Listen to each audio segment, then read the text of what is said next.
a day, and I did it again, so I think we'll get started. Clarence, would it be all right if I change the schedule even at the beginning and ask you to open with prayer first, please? Okay. Clarence Streets is our board vice president, and it's OFRA's tradition from its beginning that we open and close with prayer.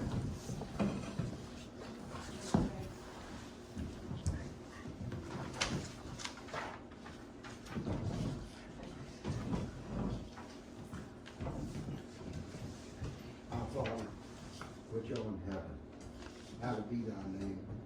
Thy kingdom come, thy will be done on earth as it is in heaven.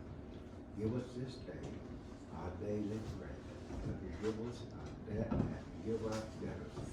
Lead us not into temptation, but deliver us from evil. For thine is the King and the power, and the glory forever.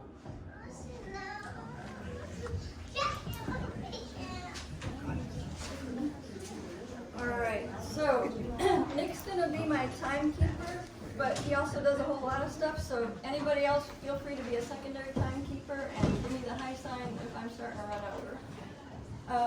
Our board president, Mike Oakley, his sister passed this week, and he and his family are at her funeral today, so I'm gonna fill in for him today.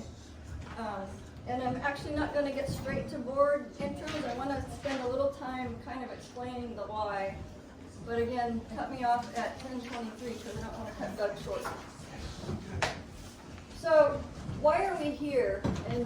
And as I was planning this day, part of it was I want to celebrate y'all.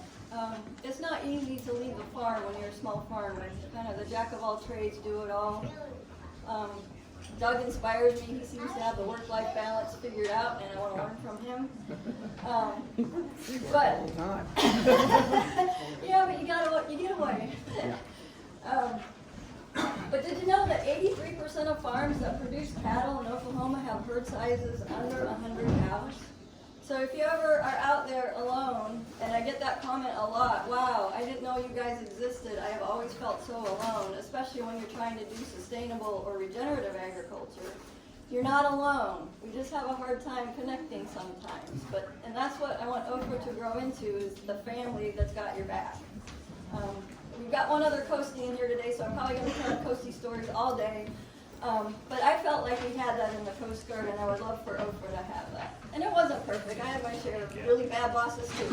But, you know, and for the most part, we had each other's back, and that's what I think we can do for each other in OFRA. I met Stephanie Leland, not for the first time at this past Organic Oklahoma conference in early October, but got to know her a little better in October. And she just completed a permaculture design certification course and was inspired by the cover crop lectures at Organic Oklahoma. And her question near the end of the day was, how do we inspire more people to do this kind of stuff? And it was similar to what I presented in 2015. How can OFRA accelerate the shift? What can we do as an organization to help? And I think one of the folks that I follow is Darren Doherty out of Australia. He's producing what's called the Agrarian's Handbook. It's going to be an incredible manual. And he starts, the first chapter is called Climate, and he addresses not only climate, the weather, but the climate between the ears. And one of the things he talks about is what he calls the diffusion of innovation. And he quotes a couple of researchers, some back in the 60s. But basically there's categories of people. There's innovators, early adopters, early majority, late majority, and laggards. And then there's pathways to adoption of innovation. And he says, the people he quotes in the chapter says that everybody goes through these 5 steps, no matter which category of person they are. So this is what I'm thinking about, is how can OFRA help you get the knowledge, gently persuade you, help you make the decision, help you implement once you've made the decision, and then provide that confirmation, which I think is part of the having your back and a place to gather sort of thing. So I want to propose that OFRA is full of innovators. The heifer groups were forming in the 1990s with the help of Ann Wells and her Ozark pasture beef partner, Ron Morrow. Ron did some of the earliest research on grass-based systems with Jim Garish up at the University of Missouri. and this has been OFRA's motto since I've known them. I got to know OFRA in 2014-ish. Well, I was aware of them about 2010-ish, but didn't really join because I didn't understand it was open to all at that stage. And I didn't want to take resources from the underserved and socially disadvantaged that was the original mission. But anyway, OFRA's been trying to manage soil to improve the health and nutrition of the forest, the livestock, and therefore the families, friends, and communities for a really long time. And yes, that's Clarence.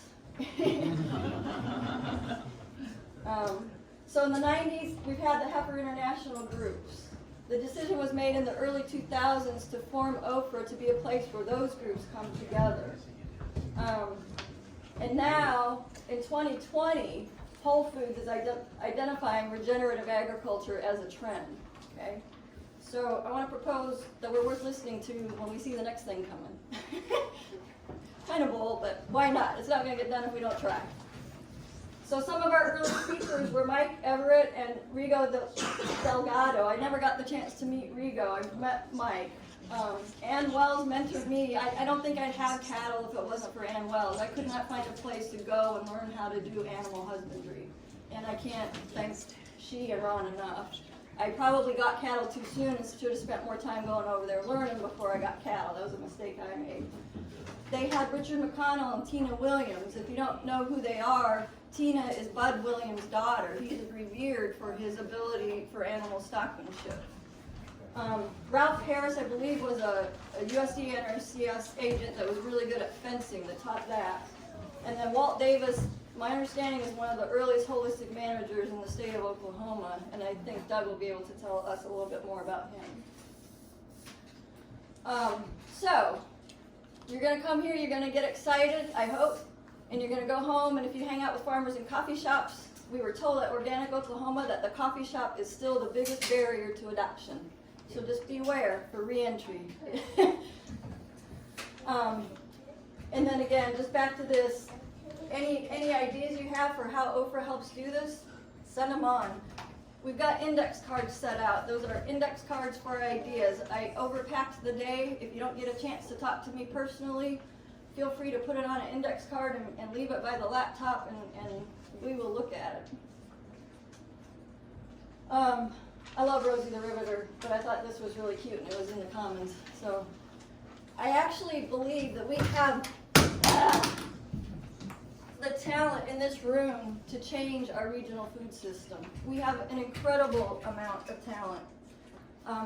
Doug's working on the genetics of the grass-based system and actually like on Facebook all the time educating people. So not only is he the farmer, the researcher, he has the ability to explain it to others and help them. I got a question. Yeah? You had a slide earlier about the early founders or whatever, and you left out Langston University. I'm sorry, yep. And they were one of the key founders with Dr. Delgado and Thank you. Dr. Mandundi and I can't call the other guy. The outreach worker. And Dr. Kingail. Thank you. I need to get those names. They went around and set up all of those Heifer International groups. That was before my time, and I Right. need to get those names written down and included in that. Thank you. We've got Dr. Ringer, who's got incredible experience working with smallholders worldwide, that does research here in Oklahoma too. We've got Katie Plohaki. If you didn't see her scurrying in and out, she's providing our breakfast and our coffee and tea complimentary today. Katie runs Real Good R&G, which stands for Real and Good Family Farms, and R&G Mobile Food Market hosts the Tulsa Food Security Summit every year. She knows how to distribute the food to the people that need it. We've got Kelda Lorax, who's expert in permaculture. We've got Kim Martin, third generation farmer, who's raising beef, pork, poultry, direct marketing successfully. We've got Christina Roberson, who's got the sheep market CSA and fruit and nut orchard. And we've got Stephanie Leland, who is doing the whole permaculture homestead thing and is an incredible filmmaker. We've got Dr. Tiffany Hardbarger and Sarah Barnett with interest in food systems and food justice and indigenous food system, keeping it going. Sorry, I'm not using the right word. But so anyway, that's just a few of us, and I'm so excited to meet the rest of you and learn what we can do. So, we are OFRA, Neighbors Helping Neighbors Steward the Land, and I really mean that, neighbors helping neighbors. I want us to be the group that has each other's back. And I want to introduce the board because without the board, a nonprofit doesn't exist. They can't be paid, we do reimburse for mileage, and we do provide meals when we meet for all-day events, and they gotta buy a meal out of pocket. But other than that, there's really no thanks to being a board member. So I want to thank Ray Penn and his wife Sandra. Sandra's not a board member, but I know she provides a lot of support. I want to thank Clarence Streets and his wife Jerry. Again, Jerry provides a lot of support. Mike Oakley couldn't be here today. I'm 5 minutes over. All right, I'm going to stop. Mike Oakley couldn't be here, and I think Arlene and Kathy O'Neill are running a bit late, and I think Mike Stinson might be caring for elderly parents today. So, and the last thing I'll say is what I always say about OFRA is our strength is that we're either all currently farmers or have been farmers, and our weakness is that we're all farmers or taking care of families, and it's hard to get out there and get it done. So really thank our board members, please. All right, I'm going to turn it over to Doug. And Doug, since I run over, I'm going to let you do your intro while I set up the laptop. Okay, I don't have a lot of time.